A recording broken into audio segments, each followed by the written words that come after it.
I've said to our board, and I've said to many others, that people who do this work do it because it's here. It's in our hearts. And I've met a lot of people working in United Ways over the past 30 or so years, and none have a bigger heart than our president and CEO. And so I proudly introduce to you Afira DeVries, our president and CEO.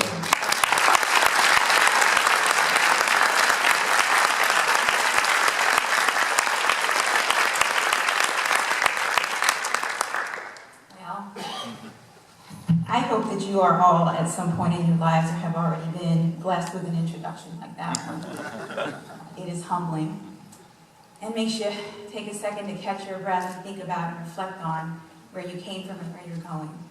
So I'm going to do just a little bit of that with you, but I think I'm going to start by saying, since my family and I arrived in town, we've never been colder.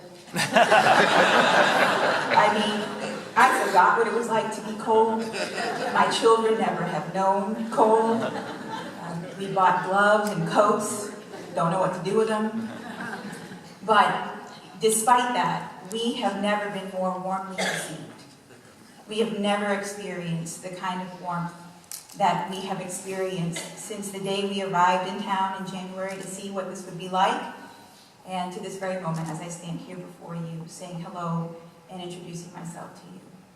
This is a community that has a great deal to be proud of, but I think at the core, it must be the idea that warmth and hospitality and the concept of working together as a community is what drives you all, and it is what made you all, this place, this community, so appealing to me and to us. So I want to thank you from the bottom of my heart for that kind of reception, because it was so easy to say yes to Roanoke.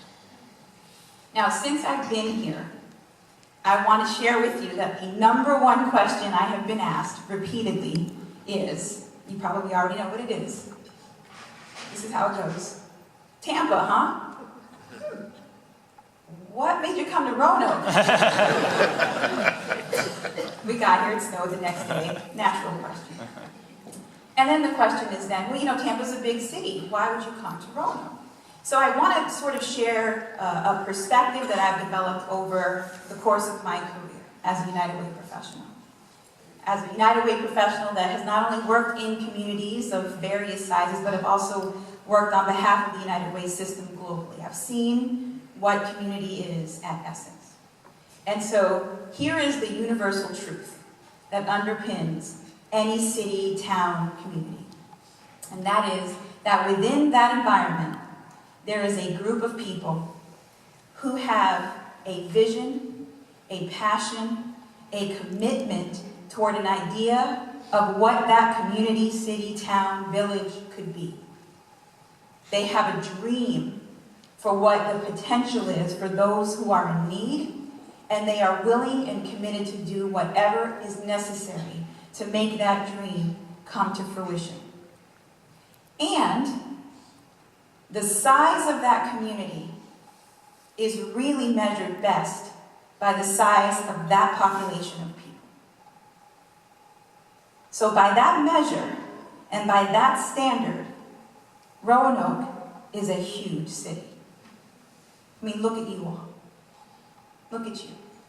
All of the people I spent time with, all of the people I've had conversations with before even arriving in town, made it so clear to me that above all things, above territory, above challenging ideals, there was a will and a commitment to do what was right for the common good.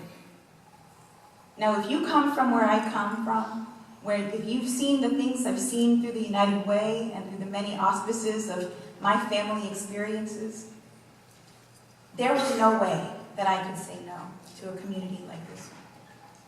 Because, sure, you may on paper look small, but when I look at this room, I see big.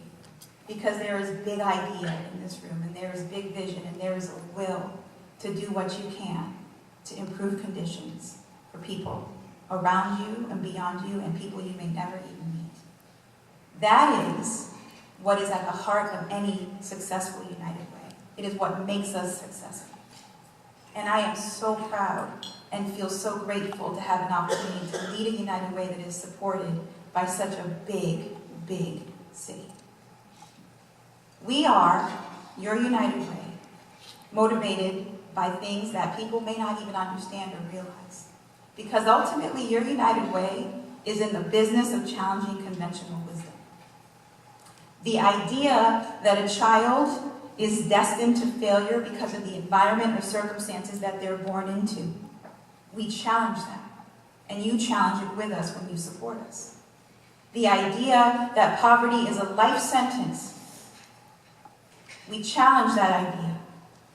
And you challenge it with us when you support programs like Thank On, when you support programs like Smart Beginnings. The idea that health is a luxury, which has been a really hot topic of conversation in the last 2 years. We challenge that idea because health is a basic right. And it is the thing that leads us all to the future that we have before us and will pull us out of circumstances that we never wanted to be in. Because health means so many things. We are an organization that challenges that which ails us. And we cannot do what we do without people like you believing in that vision, buying into what's possible, and bringing your resources and your talents to make all of it happen. How could I not come and be a part of that here? I ask you to join us again as we enter into the next weeks and months and years, as we envision the next phase for this United Way and for this community. I invite you to stand by us and work with us to achieve big things. And I thank you all so much for being exemplary examples of what it means to be part of something as important as United Way. You are what we talk about when we say live united. Thank you. And carry on about your days thinking about us and telling everybody what you heard today. Have a great night.